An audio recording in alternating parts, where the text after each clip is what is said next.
পড়ালেখাটা একসাথে একটানা করা যায় না, মাঝে মাঝে ব্রেক নেওয়া দরকার।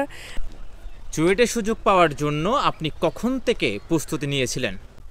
একজন শিক্ষিকা মায়ের সন্তানের চুয়েট জয়ের গল্প দিয়ে আজকে শুরু করব। আপু, কেমন আছেন আপনি? জি আছি, আলহামদুলিল্লাহ। আপু, আপনি চুয়েটে কোন বিভাগে পড়েন আপনি? ধন্যবাদ রাজন বিচিত্রাকে আমার গল্পটা তুলে ধরার জন্য। আমার নাম মাহিমা হোসেন, আমি যন্ত্রকৌশল বিভাগে পড়ালেখা করতেছি, 23 ব্যাচ।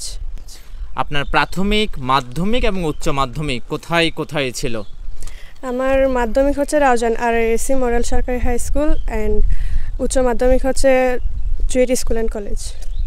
আপনার মাধ্যমিক এবং উচ্চ মাধ্যমিকে জিপিএ কত ছিল আপনার? আমার মাধ্যমিকেও GPA 5 ছিল আর উচ্চ মাধ্যমিকেও GPA 5 ছিল। আপনি যখন চুয়েটে সুযোগ পেয়েছেন তখন আপনার মেরিট পজিশন কত ছিল?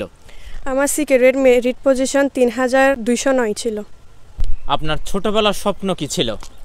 ছোটবেলা থেকে স্বপ্ন ছিল আমার ডাক্তার হওয়ার, কিন্তু যখন আমি বড় হচ্ছি আমি আস্তে আস্তে বুঝতেছি যে আমার কোন পেশায় গেলে ভালো হবে বা আমি কোথায় ভালো করে পড়তে পারবো। যেমন HSC-তে SSC সময় আমি বায়োলজি পছন্দ করতাম না, তো আমি ভাবছি আমার ইঞ্জিনিয়ারিংয়ের দিকে গেলে ভালো হবে, কারণ আমি ম্যাথ এবং ফিজিক্স অনেক ভালো ছিলাম।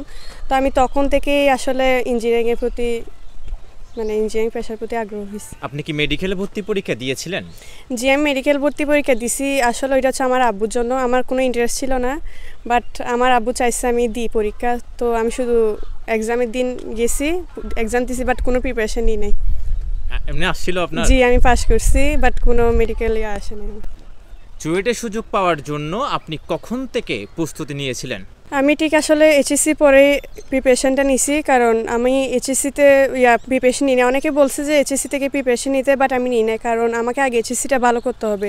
HSC-তে ভালো করলে, ভালো পয়েন্ট আসলে তাহলে আমি ইঞ্জিনিয়ারিং পড়ার একটা পরীক্ষা দেওয়ার জন্য যোগ্যতা অর্জন করব। তাই আমি ঠিক HSC পরে প্রিপারেশন নিছি, এটাই।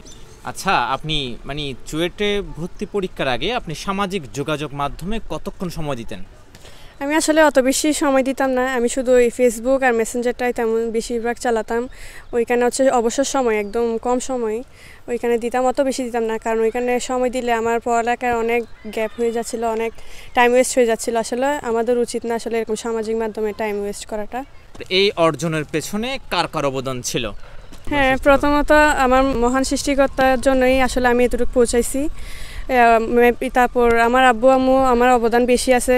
তারপর আমার শিক্ষক শিক্ষিকা, যেমন আমি কলেজে থাকাকালীন, স্কুলে থাকাকালীন আমি যেসব স্যারের কাছে পড়ছি, যেমন কলেজে থাকাকালীন ইফতি স্যারের কাছে পড়ছি, ওনার অবদান সবার চেয়ে বেশি। কারণ আমি যে ইঞ্জিনিয়ারিং পড়বো ওইটা আসলে আমি ওনার থেকে ইন্সপিরেশনটা পাইছি। আমি আসলে বুঝতেছিলাম না যে কী হব, কী করব, মেডিকেলে যাব নাকি ইঞ্জিনিয়ারিংয়ে যাব।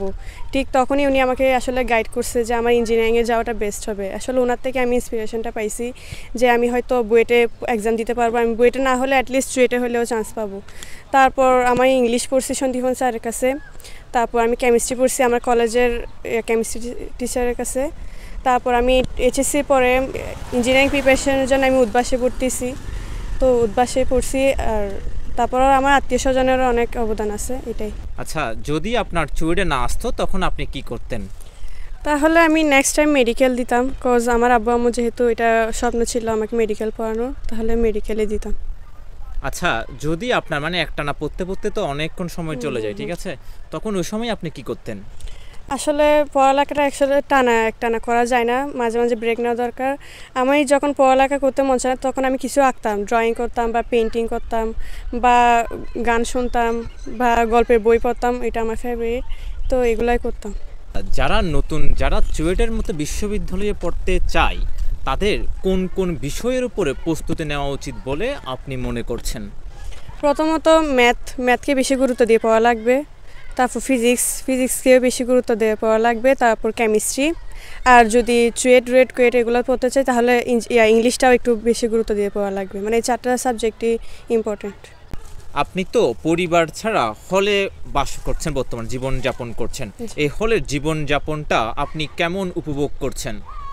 আসলে হলে জীবনযাপনটা অত ভালো উপভোগ করছি না, কারণ বাসায় তো কোনো সমস্যা হলে আমি বাসায় বলতে পারতাম যে আমার সমস্যাটা হচ্ছে, বাট এখানে হলে তেমন কেউ নাই যে আমি বলবো। আপনার ভবিষ্যৎ পরিকল্পনাটা কি? আমার ভবিষ্যৎ পরিকল্পনা এটাই, আমি এখানে বিএসসিটা চুয়েটে কমপ্লিট করে দেন এমএসসিটা বিদেশে কমপ্লিট করব অ্যান্ড জব ওইখানেই করব। আচ্ছা, এমএসসি করার পর দেশে ফিরে আসবেন আপনি? হ্যাঁ অবভিয়াসলি আসবো, ইনশাআল্লাহ আসবো। না, অনেকে তো আপনার এখানে বিএসসি করে বিদেশে এমএসসি করার পর তো ওইখানে থেকে যায়, সেটেল হয়ে যায়। হ্যাঁ আপনার কি দেশের জন্য কিছু করার ইচ্ছা আছে কিনা? হ্যাঁ অবভিয়াসলি আছে, আমার দেশের কল্যাণ, দেশের জন্য আর দেশের মানুষের জন্য অবভিয়াসলি কিছু করার প্ল্যান আছে।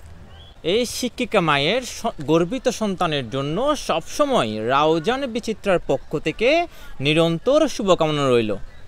হ্যাঁ রাউজান বিচিত্রাকে ধন্যবাদ আমার এই গল্পটা তুলে ধরার জন্য।